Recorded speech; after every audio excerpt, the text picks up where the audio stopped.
Na redu nam je nova prezentacija, a ovoga puta radi se o prezentaciji nove zanimljive platforme koja se zove Roblox.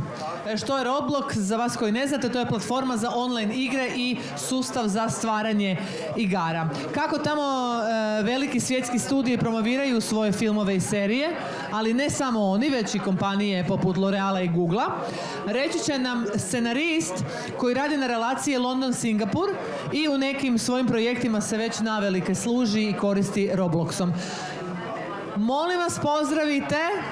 Molim vas pozdravite Branka Ružića, koji je danas s nama. Dobrodošli, Branko, sve je spremno za vas.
Testing. Yeah, okay.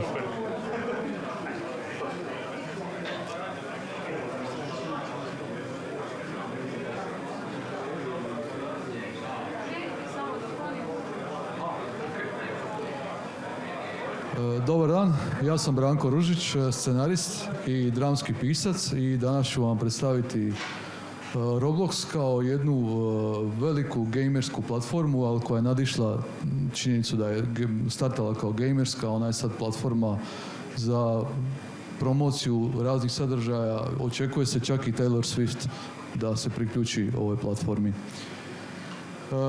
Prvo, da sam sebe ispravim, pošto su mi kolege skrenule pažnju, ovdje još uvijek postoji jedna zabluda da je gaming isključivo muška orijentacija. Naime, na Robloxu je da 54% je muškaraca, ali ostalo su cure.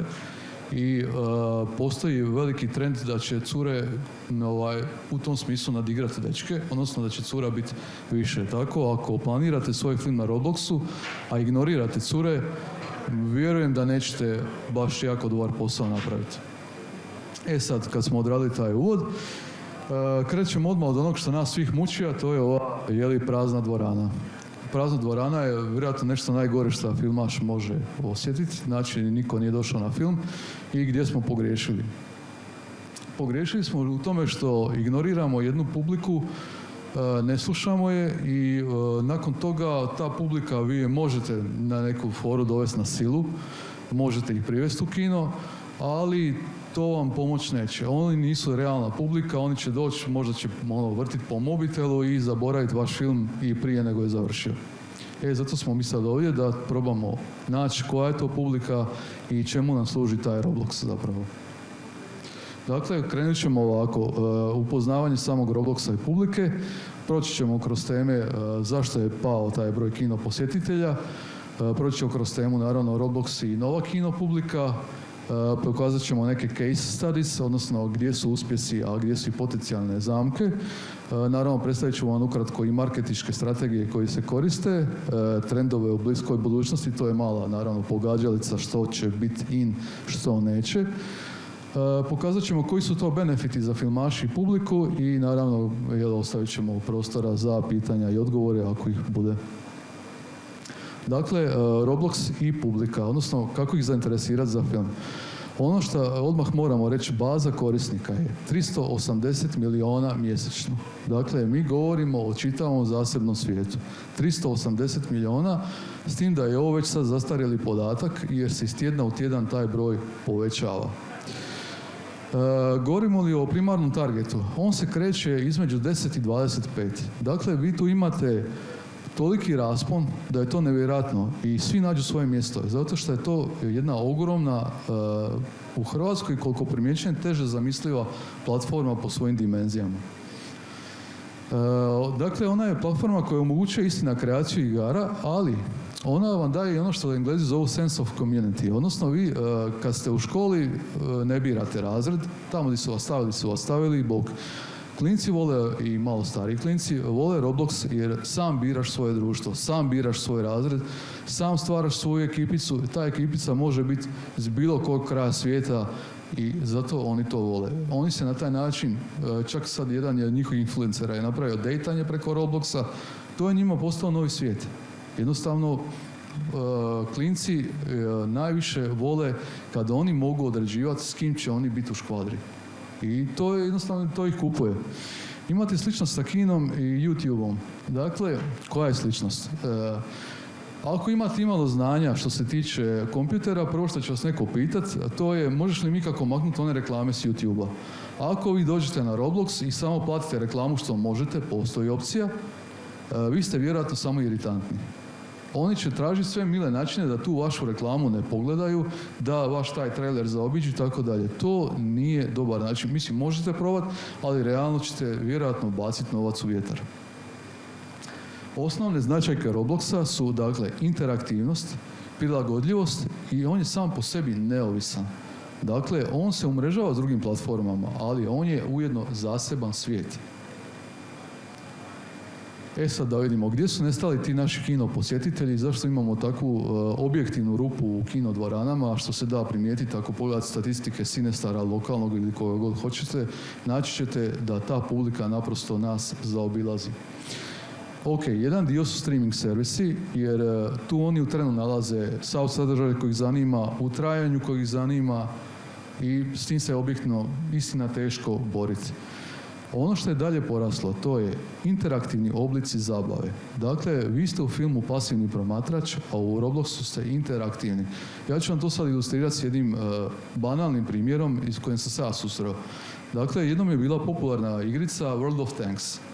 Čovjek koji inače radi na dizalici, mislim da nije nikad nešto obožavao školu, odjednom je postao ekspert za statistiku. Odjednom je znao sve tenkove iz Drugog svjetskog rata, odjednom je znao te bitke, jer što, igrica ga je tjerala kako bi on osvajao bodove, kako bi ostvarivao rezultat, igrica ga je tjerala da uči, a ne na način da mu roditelj kaže, sad to moraš naučiti, jer to neće proći. Ali interaktivno, ako se on osjeti nagrađenim, pobjednik sam, ok, nisam više crveni igrač, sad sam već plavi igrač, pa sam zeleni igrač. On osjeća napredovanje i doslovce, dakle, čovjek koji nikad nije volio školu je postao ekspert za statistiku. To je nevjerojatno, ali činjenica. Mi volimo interaktivnost. Zapažene su promjene kod te mlađe publike. Dakle, osnovna teza koja je potvrđena kroz niz istraživanja, s tim se bore i naše lokalne televizije, oni žele biti sami svoji urednici. Vi kad njima određujete kad će oni što gledati, to teško ide. Čak i kod starije publike, mislim, svi imamo svoje obaveze, varijanta da on nije sam svoj urednik, odmah imate određeni problem, određeni minus. I sad imate jedan stvar koja ja ne bih rekao da je podržavan, ali postoji kao činjenica. Smanjena koncentracija. Dakle, ja sam netom bio u Koreji I u Kini se pokrenuo taj trend mikrodrama. Dakle, mikrodrame, zamislite sad bilo koji kratki film, raspodijelite ga u 6 dijelova i pustite ga na mikrodramske platforme. Dakle, on u trenutku kad ide na sveučilište, pogleda jedan nastavak, završi mu predavanje, pogleda drugi nastavak, u kafeteriji je sa kolegicom priča, pogleda treći nastavak i jednostavno im to okupira pažnju. To je u Kini ogroman trend, u Vijetnamu je nastao ogroman trend, Koreja je pokrenula ogroman trend i po svemu sudeći to stiže i tu. Ono što je naravno mana, to je mi s time njima aktivno skraćujemo koncentraciju, ona se svodi na što manje sadržaje, svaka minuta mora biti atraktivna, imati svoj, da što mi kažemo, cliffhanger ili ga vrlo atraktivan završetak koji te vuče da dalje gledaš. Ne mogu reći da je to toliko pozitivno, ali vam moram reći da je činjenica. Mislim, to je trend kojeg mi nemamo snage promijeniti. Sad, dolazimo do tog mosta kako spojiti Roblox i kino. Dakle, vi u Robloxu imate mogućnost napraviti in-game momente, to može biti atraktivna scena, prizor iz filma, lik ili bilo što slično. Bilo koji moment iz vašeg filma može naći svoju prvu premijeru na Robloxu. Dalje na što morate obratiti pažnju ako radite film za tu populaciju. Dakle, morate obratiti pažnju da postoje u samoj priči interaktivni dijelovi. Dakle, da ta priča nije samo sjedilačka, jer je onda i game developeru užasno teško iz toga roditi nekakvu zabavnu igricu.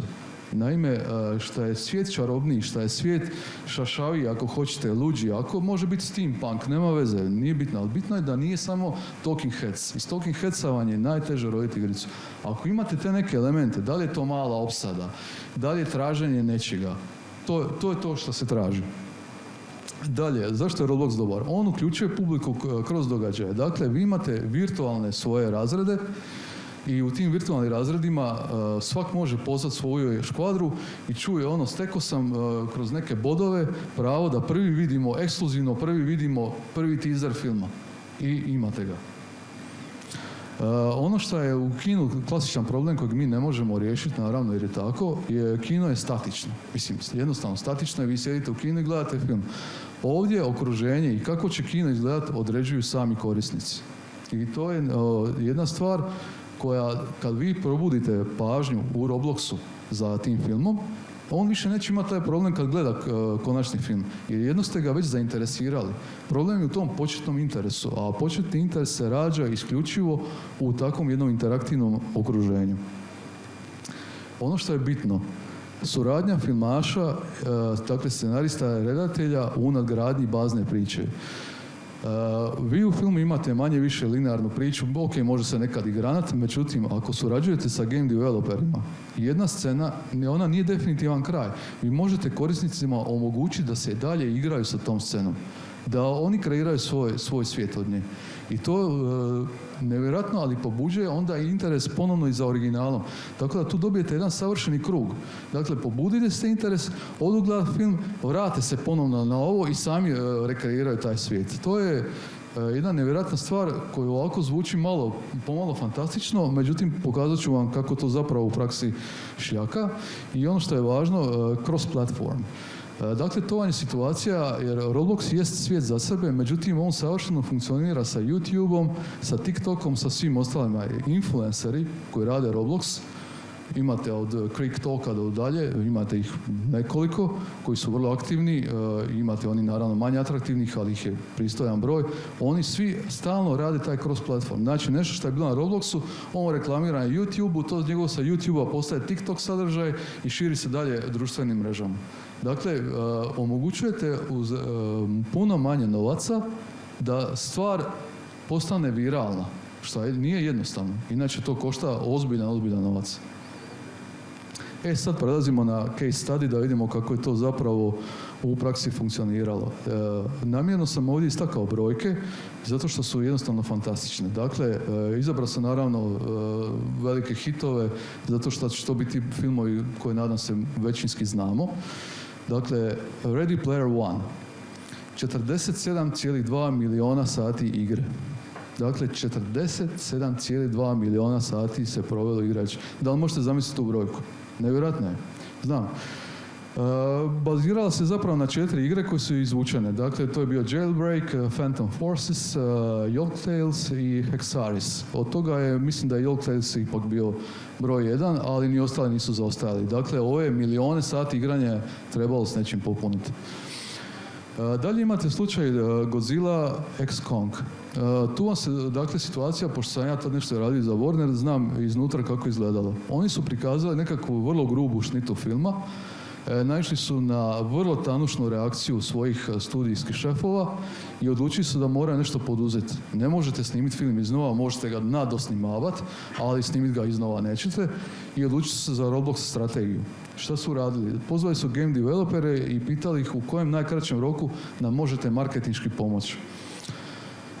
Da skratimo sad, inače OBI je gamerska skraćenica za obstacle course. Dakle, vi jednostavno vodite svoj lik i on nailazi na prepreke. Da skratimo, to je jednostavno gamerski slang.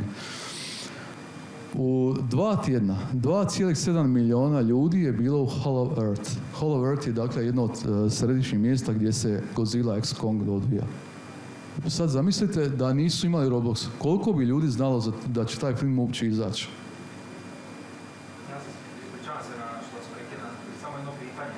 Može. Znači, prikazali su film o Godzilla i Kong kao predložak. Da li su, nakon što nisu naišli na neku reakciju, mijenjali film u strukturi, nešto na... Nešto jesu nadosnimavali, ali ništa značajno. Nego su ustanovili da sam film ne nudi ništa posebno atraktivnog. Naime, pojavila se japanska verzija Godzilla koja je snimljena za puno manje novaca i koji su svi rekli fenomenalan film. A onda su ovi jednostavno ih oblio znoj. Naime, oni su ulili pristojne novce, to jako pristojne, nećemo, čak i ne znam konkretan podatak, ali su onda jednostavno zvali Roblox developere, ljudi, spašavajte, jer inače imamo bombu, a imali su ih nekoliko za redom. I to je, naprosto je Roblox bio sredstvo s kojim su išli spašavati film, da se ljudi zainteresiraju za to, jer ovako kad ste ga gledali, sve smo to već vidjeli u nekoj formi, ništa novog nije donio, ali kad je razvijena igrica, jednostavno su se ljudi zainteresirali i onda su otišli gledati, zbog tog interesa su otišli gledati film.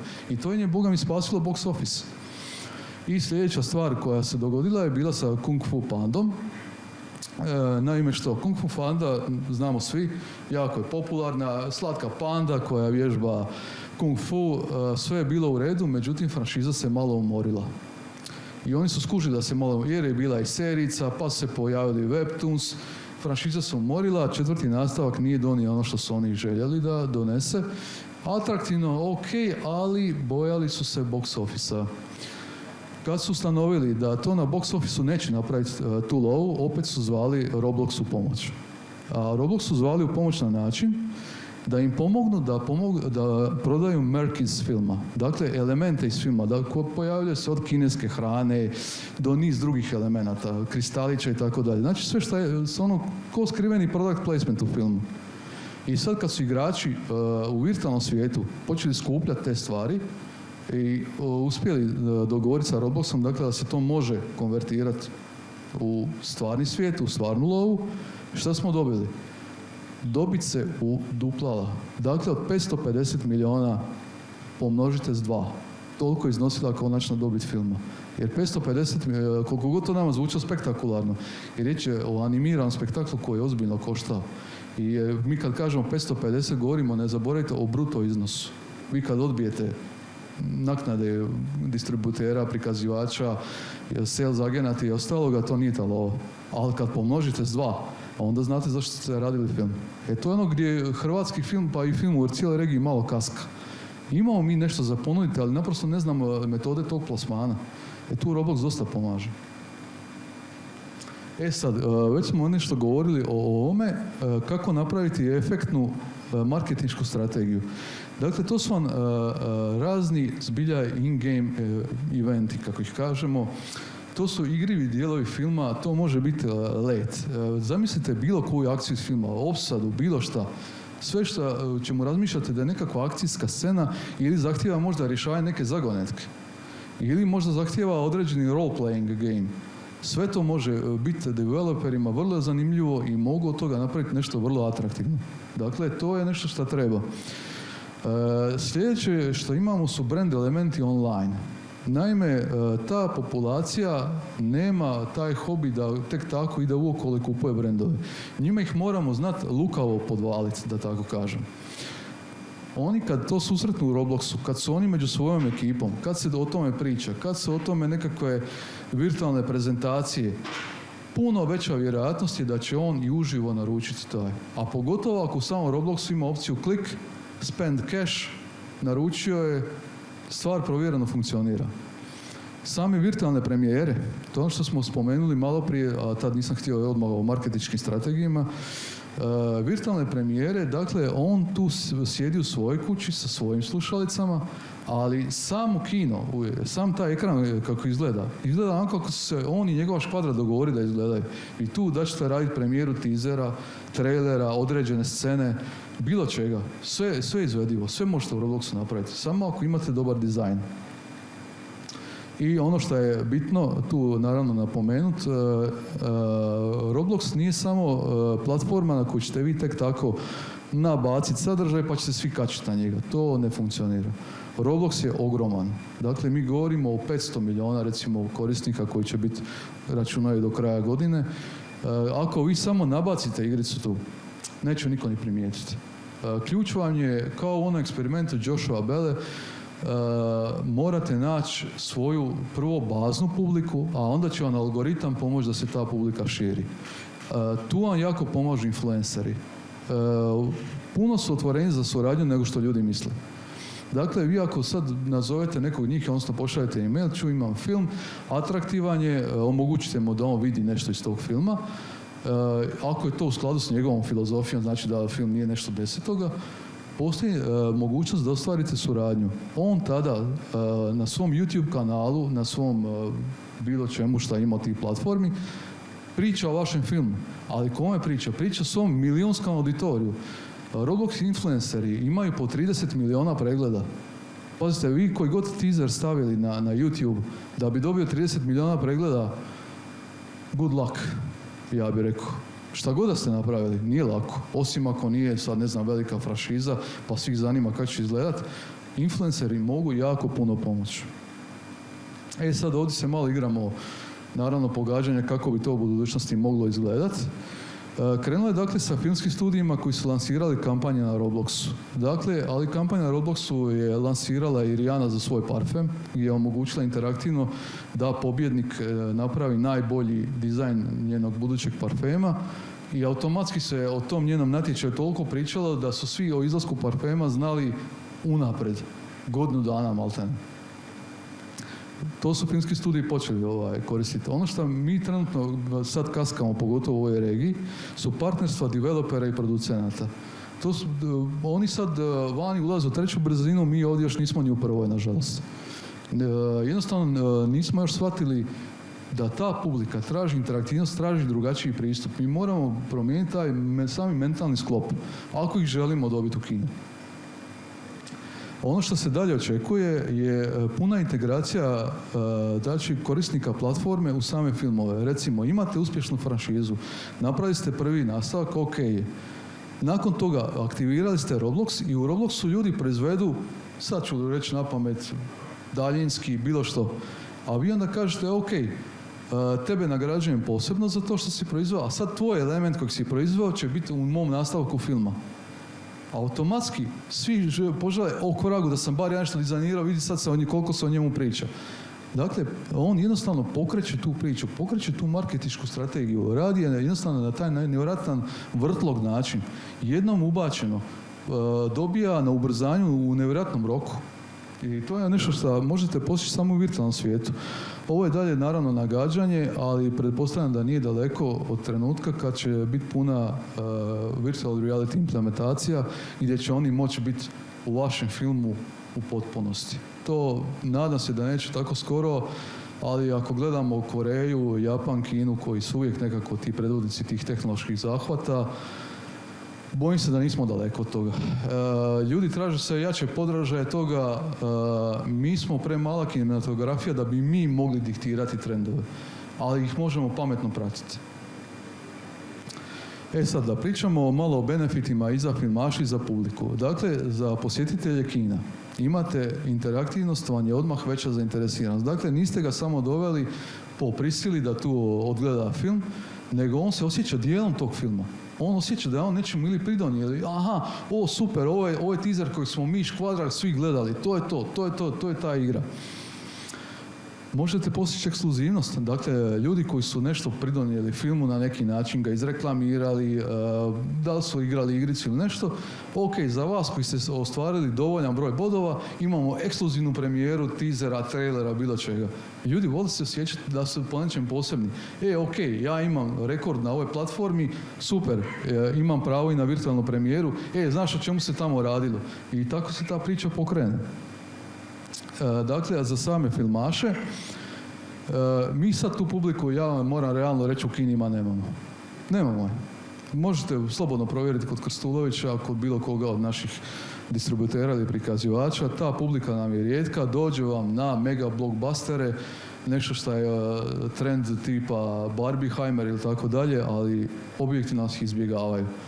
Gubimo jedan veliki segment publike, a po meni ga ne bi trebali gubiti. Stvara se samim time i veći hype oko filma, jer kad svi pričaju o nečemu, automatski vam to i novine prenosi, svi portali prenosi, apsolutno stvara se nenormalni hype. Vidjeli ste kako relativno manje poznata folk pjevačica iz Srbije može napuniti 5 arena. Budite uvjereni da Brena koja je vodila taj marketing itekako dobro zna virtualni svijet. Ljudi je zamišljaju kako je zamišljaju, ok, zna ona dobro marketinšku strategiju, nije to od jučer. I treća, ne manje bitna stvar, dapače, ja mislim da je jako bitna, zarada od in-game prodaje. Dakle, ako vi in-game ste njima to pametno plasirali, to je sjajno. I on može onda direktno u igrici to naručiti, stiže mu na kućnu adresu, šta god to bilo. To može biti magnetić, može biti jakna, torba, bilo što se pojavljuje. Automatski vi povećavate dobit od filma. Pazite, realitet filmovanja. Radit ćete na njemu 5 godina, zaradit ćete, a da nikog ne vrijeđam, kao blagajnicu u Konzumu. Bez uvrede, mislim, ali znamo koliko žene se muče i rade. Pitam se, ima li smisla? I, dakle, zadnje što bi vam htio samom prezentacijom reći, kaskamo za trendovima. Nije prvi put. To se stalno nama događa, to je jedan moment kojeg naprosto dok mi uočimo trend bude već na zalazu.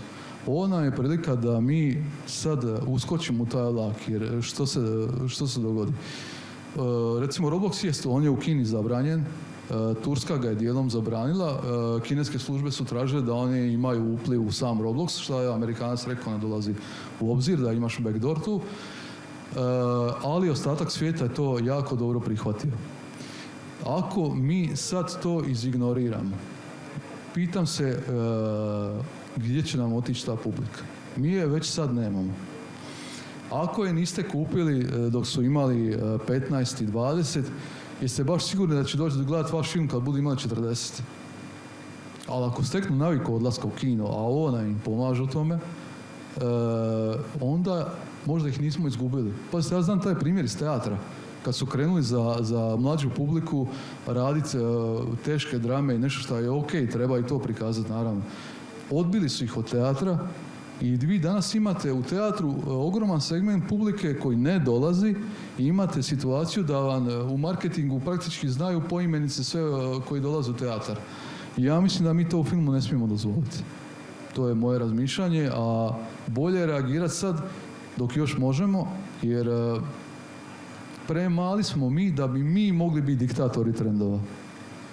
Diktatori trendova su tipovi u ozbiljnim komercijalnim kompanijama koji raspolažu kod temu sa milijardama dolara. Mi taj novac ne možemo niti nacrtati. Mi možemo jedino pametno pratiti trendove. Ne moramo sve slijepo kopirati, naravno, mi smo bedaci toliki. Ali pametno pratiti trend, uočiti šta je bitno.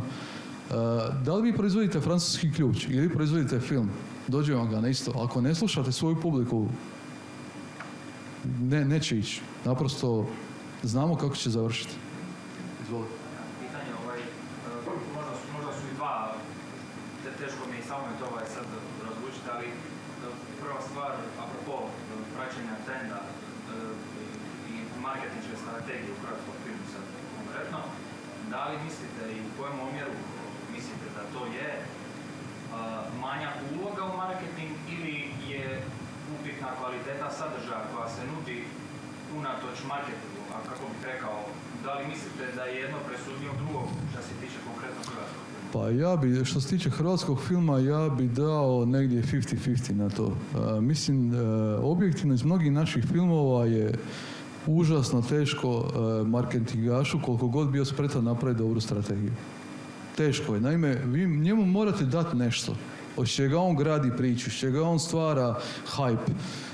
Ako vi, evo, recimo Dražen je dobar primjer. Dražen će napraviti, ne znam sad točno koliko, ali napravit će nešto u kinima. Jer je strategija pokrenuta. Ali Dražen je i takva figura da, mislim, košarka je, ministarstvo će sigurno blagonaklono gledati na to. Ali ako vi u filmu ne date ništa marketingu i onda ljudi očekuju da će sad taj marketing proizvesti čuda, otkud? Morate im dati nešto, a onda oni mogu na to graditi, a onda ćete vi nadograditi i tako ta priča onda raste. Ako vi imate isključivo, želite tu publiku, dakle, koja ima, na primjer, 15, 16, pa i 12, 13, morate voditi računa o njihovim potrebama, šta njih rajca, šta njih zanima. I onda kad vi imate taj element u filmu, onda marketing može raditi s vama. A ako vi očekujete čudo od marketinga i samo mislite platit ću reklamu negdje pa nek se vrti, oni mrze reklame. On ih preskaču. On radi sve na YouTube, on koristi YouTube Lens samo da ne gleda reklame. Tako bačna lova vam je... Ja razumijem da ljudi i to pokušaju, ok, ali to vam kod te publike ne prolazi. Prespretni su i ne žele gledati reklamu. To što ste vi njima stavili veliki pano, ako to nije interaktivno, a veliki pano nije, teško. Tako da greška je, ja bih rekao 50-50 negdje. Evo, možemo dalje, imali još nekih pitanja? Izvolite. Ali ako ste prekidali, niste mislili još nešto, ne mogu na kraju? Ne, ovo je jednostavno call to action. To je, ja vam sad moram reći da je ovo sad prilika da to napravimo ili ih gubimo. Imate li neki konkretan primjer šta bi se moglo uraditi kao projekat, a da bude između Robloxa i filma? Mogu vam dati... Za poslovnu ideju, ajmo sređivati, da imam animacijski studij. Aha, gledajte, to vam sve zavisi o samoj priči. Sama priča vam mora ponuditi nešto. Recimo, daću vam sad konkretan primjer. Mene angažirala kineska firma, pošto oni kao država i firma iz Kine ne bi trebali biti na Robloxu, trebali su im partneri. Ja sam sudjelovao u samoj izradi priče, jer je to priča bazirana na kineskoj tradiciji Into the Mortal World, oni su zaboravili sad kako oni to izgovaraju točno. Oni su tražili od mene da napravim nekakav most prema zapadu, da ne bude to baš strogo kineski, nego da mi zapadnjaci to kužimo. A sad su nas onda angažirali ponovo kad je film izašao, bio je u kineskim kinima, sad ide dalje u distribuciju. Sami elementi iz priče su takvi da djeluju vrlo interaktivno i ja sad kad sam napisao narativ za developer je rekao hvalim te Bože, ukratko. Zato što znam kako razmišljaju jedni, kako razmišljaju drugi, ali naravno svi nagađamo, mogu ja pogriješiti, nije to sporno. Što bi klincima moglo biti dovoljno interaktivno, dovoljno zabavno, dovoljno zanimljivo. Ja sam taj koji napiše taj narativ, ali sama priča mi ga mora ponuditi. Ako ga priča ne nudi, ja onda izmišljam, a onda to nije više taj film. To je vrlo... Pokušaj biti konkretni, kad biste pravili svoj IP, kad biste radili za neki postojeći nešto, sad kad biste počinjali novi projekat, svoj IP, počeo sam ga, sad ne znam koliko smijem otkriti. ne mogu. Dakle, radimo jednu veliku avanturu i vremenski portal i tako dalje. Naš je IP, osmislili smo ga producentica koja sjedi tu s nama. Moj redatelj Dizdar i ja, svaki smo svoje pridonijeli i upravo smo razmišljali o ovim stvarima kako ćemo developerima igrica pomoći da oni nama pomognu. Odmah smo u startu razmišljali o tome. Uz rizik da to možda, na primjer, Havc ne prepozna. Mi smo preuzeli taj rizik, ali ja ne želim igrati toliko na sigurno. Ok, prepoznat će me Havc, dovešću na silu klince da to gledaju i šta s tim? Ja želim da on odlazi u kino sretan i da izlazi sretan i po mogućnosti da taj film gleda poslije i na platformi, ako želi da nešto i kupi iz tog filma i da ta priča ne stane s time što sam ga pustio u kino, stao je tamo 15 dana, ja s tim nisam sretan. Odmah u film stavili akcijske scene dvoje klinaca koje se mogu pretvoriti odmah u igricu, koje se mogu pretvoriti u strip, koje se mogu pretvoriti u male filmiće i od početka smo gradili priču i na tim elementima da bi ih mogli poslije iskoristiti. Znači inicijalno IP kreće kao film ili serija, šta već, i onda ulazi u Roblox. Da. Ok, dobro, to je nešto što svako od nas koji se bavimo filmom isto radio. A da radite isključivo za Roblox, da radite obrnuto, šta biste radili, koji biste tu ciljali? Da radim isključivo igricu za... Ne, sve u redu, samo pitajte vi. Da radim isključivo za Roblox, onda morate biti jako pažljivi kod trendova. Morate biti, što se kaže, na tjednoj bazi na takozvani developers boards. Jer oni vam tamo objavljuju konkretne podatke šta se igralo i koliko se igralo. Dakle, želite recimo nanišaniti više curke, skroz legitimno, skroz legalno, onda morate pogledati recimo na developers board, imate precizno. Curke vole igrati role playing games, dakle ono kad ulazite u ulogu nekog drugog i onda ako želite nišaniti njih, onda gledate koji su trendovi i nastojite da, jer razvoj igrice na Robloxu nije toliko dug, to je prednost. Mislim, ove ostale gaming kompanije razvijaju 2 godine. L'Oreal spomeni, recimo L'Oreal je sad radio prvi put svoju kampanju na Robloxu. Znači ne na televiziji, i na televizijama i sve, ali su prvi put krenuli na Google, isto tako sad radi kampanju na Robloxu za neke svoje određene servise. Tako. Da, za Google servise i oni žele postići veću sigurnost na internetu. Naime, svi znamo problem skemera i pokrenuli su jednu vrlo interaktivnu kampanju, mislim ona je još u začetku, ali ono što sam imao kao nekakav privoj vidjeti moglo biti jako zgodno. Kako da naučimo klince da ne nasjedaju na fore s interneta, to vam je sažetak. Ali su odlučili koristiti Roblox kao platformu jer obratiš se preko televizije i mijenja kanal. U novinama on swajpa novine, on to ne uopće, ali ako je u Robloxu i ako njegova škvadra priča o tome, gledat će i on to. A L'Oreal radi zapravo launch novog proizvoda. Kao i Rihanna. Ti ne možeš kao šminku probati. Ali je launch bio na Robloxu interaktivan i onda su oni potencijalno dobili neke bodove ili nešto, pa su s tim mogli otići dobiti popust na taj proizvod ili nešto. Znači, a za tu je publika, 20 godine da traži. Tako je. Publika koja je bila od 17 do 24. I očito su ih pogodili. Naime, kako se odvilo? Oni vam napravili malu nagradnu igru, mislim, riječ je objektivno o gigantu. Jel? Napravili su malu interaktivnu, ajde, dizajnirate i vi nešto ili predložite kako bi, jer vi u Robloxu se vrlo jednostavno dizajnirate stvari. Ne morate biti programer. Imate i na YouTube nekoliko tutoriala koji će vam pokazati da je to zapravo platforma zbog umjetne inteligencije prilagođena maksimalnoj jednostavnosti što se tiče usera. Dakle, što je vama u glavi će vrlo vjerojatno biti u Robloxu. I onda su rekli, ajde, koji je najbolji dizajn i primat ćemo i glasanje publike. I, mislim, vi stvorite toliki hype prije nego je taj parfem ikad izašao. Da. Svi žele ga barem probati da vidimo šta je to. A to vam je ono najveća stvar koju dobijete. To je taj čuveni eksperiment sa Joshua Bellom. Dakle, čovjek je svirao violinu u podzemnoj, isti repertoar, sve isto bilo, ne znam je za sendvič zaradio. Došao je u finom odijelu, u koncertnoj dvorani, platili su karte $350 minimalno do $1000 VIP za isti repertoar. I onda su rekli, čekaj, u čemu je mislim, u ljudskoj psihologiji. I on je proučavao i zato je ta u novoj generaciji interaktivnost užasno bitna. Baš najbitnija. Jedini problem koji ja vidim je da dok mi završimo film, to će biti za 3 godine. To je prvo. Igrice su tu možda s obzirom na ovo malo brža i bolja opcija. Ali mi ovdje moramo vidjeti, mi smo regionalni, nažalost. L'Oreal može to staviti jer je to onda za cijeli svijet. Google može staviti za cijeli svijet. Mi moramo vidjeti koliko tu ima naših korisnika ili koliko će ih biti za 3 godine na tom Robloxu, da se onda to isplati uopće raditi ako idemo u Kina u Kina. To je generalno problem sa filmom, ta dugoročna ta proći. Dok završite posebnu animaciju, može reći demodek. Tu je neko napravio što se... Ali čujte, gaming platforme tipa, čak i da Roblox nestane, gaming platforme će nastaviti biti. U ovom ili onom obliku, što vam je ubilo Facebook za mladu generaciju? Kad su se roditelji uštekali na njega. A ako se mi ne uštekamo na Roblox, ja bih rekao da će opstati. Ili ćemo se štekati sa fake profilima. Možemo i to probati, da. Znači ne mogu snimati stranku.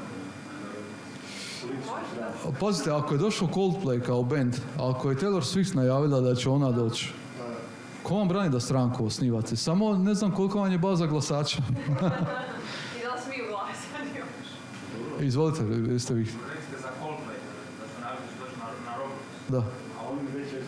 već jesu. A u kojem to se obliku plasira s obzirom da se radi o glazbi? Glazbeno. Glazbeni spotovi, isto interaktivno, sve. Možete slobodno ukucajte najobičnije u Google Roblox Coldplay. Dobit ćete. Otvorili su svoj profil i sad je, mislim, da li je Chris Martin baš ili je neko iz njegovog PR tima, ne znamo, ali navodno je počeo igrati neke igrice. I sad znate šta vam znači za igricu ako vam je Chris Martin igra?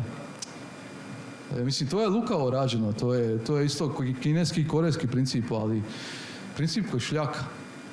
I ako želite imati nekakvu globalnu distribuciju i globalni interes za vaš film, bez takve gaming platforme, ne mora biti Roblox, ja nemam s Robloxom nikakve posebne emocionalne, ani toliko financijske veze, ali neka od takvih platformi bez te interaktivnosti užasno teško. Navodno će postati nekakva europska varijanta Robloxa koju će oni pokušati razviti, krenulo je iz Osla s njihovim programerima, sad da li će uspjeti sustići američki, neće, razvijaju, bit ćemo u toku. Naravno, svi su tu vidjeli lovu. Pazite, Roblox ima svoju valutu, Robux, koju vi možete zamijeniti za dolare. Oni su sve omogućili. Sve je vrlo financijski orijentirano, ali lukavo. Dakle, sve je interaktivno, ništa nije, evo sad ti kupi to. To neće proći. Neće. Imate još pitanje? Imate pitanje? Izvolite. Evo, kako se reklamiraš na Robloxu u smislu, isto kad dođe vaša aplikacija na tu platformu, ona se bori sa 1000 drugih programa i reklamnih video igara. Sad ću vas samo malo onda, da bi vam odgovorio, malo ću vas zagnjaviti sa nečim što se zove algoritmi. Dakle, algoritam Robloxa, dobro imate ovaj koji je vezan za umjetnu inteligenciju, on je backpropagation algoritam, to je nešto drugo, ali algoritam otkrivanja vam nije toliko različit od TikToka.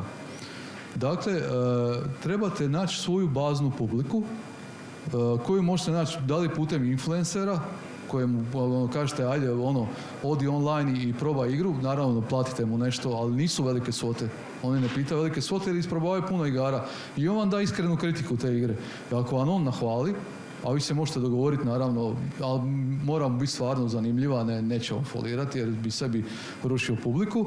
Ako vam on to nahvali, automatski, kako to radi matematički? Detektira se involviranost, recimo da je to pušteno pred 50 ljudi, na primjer govorim, 50 ljudi da ste skupili. Ako je tih 50 ljudi provelo više sati u igranju i nešto odlučilo kupiti ili bilo koju vrstu jače interakcije postiglo, sam algoritam širi na još 500 ljudi. A ako imate dakle sad platformu od 550 ljudi koja postiže recimo sličan nivo involviranosti, znači ljudi to žele igrati zanimljivo je, sam algoritam onda to stavlja puta 6. Već znači u tom krugu. Nakon algoritma od puta 6 sljedeće su vam brojke puta 17, puta 84, puta 420 i onda ide preko 1000. Dakle, vrlo algoritamski. Slično vam je TikToku. TikTok vam isto pusti u određenom krugu i onda gledaju da li ste vi to gledali jedan put, više puta. Ako je algoritam primijetio veću interaktivnost, automatski sam širi. To je čista matematika, to je umjetna inteligencija koja radi. Nema neke posebne filozofije. Kad ste našli baznu publiku, ako je dobro reagirala, to vam je ko word of mouth koji se širi nakon dobrog filma. Stari, znaš koji sam film gledao jučer? Sad sam izbanalizirao, ali nismo daleko. Naprosto algoritam vam sam onda šalje kao prijedlog na niz novih korisnika, niz novih. I taj krug se širi dok ne dođe do 500 milijuna korisnika. Na kraju vam svi vide to. Ako je dovoljna interaktivnost. Čista matematika. Malo brutalno znam, ali drugačije platforme ne mogu raditi. Izvolite, ima li još neko nešto ga zanima? Može. Izvolite. Između kao story game-ova i filmova koji su interaktivni. Gledajte, vi u samom gamingu, samim gamingom je definirano da vi jednu scenu možete raditi na 16 načina.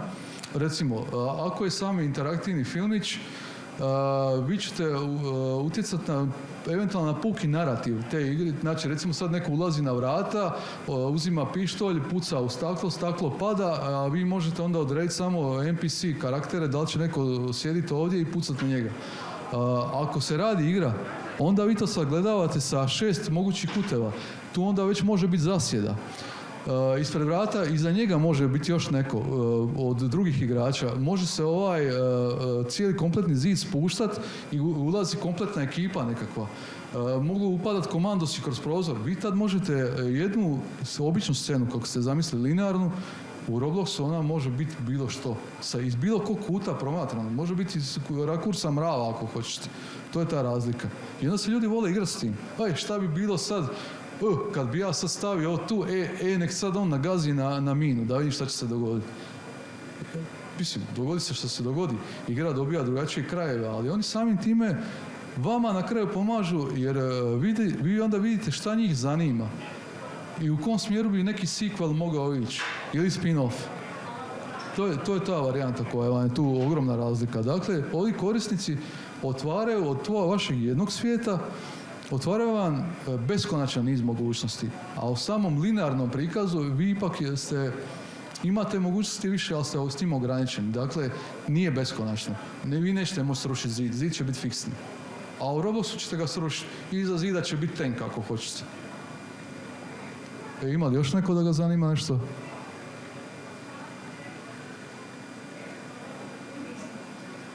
Ok. Dobro, evo ja bih se zahvalio publici. Bili ste malobrojni, ali kvalitetni.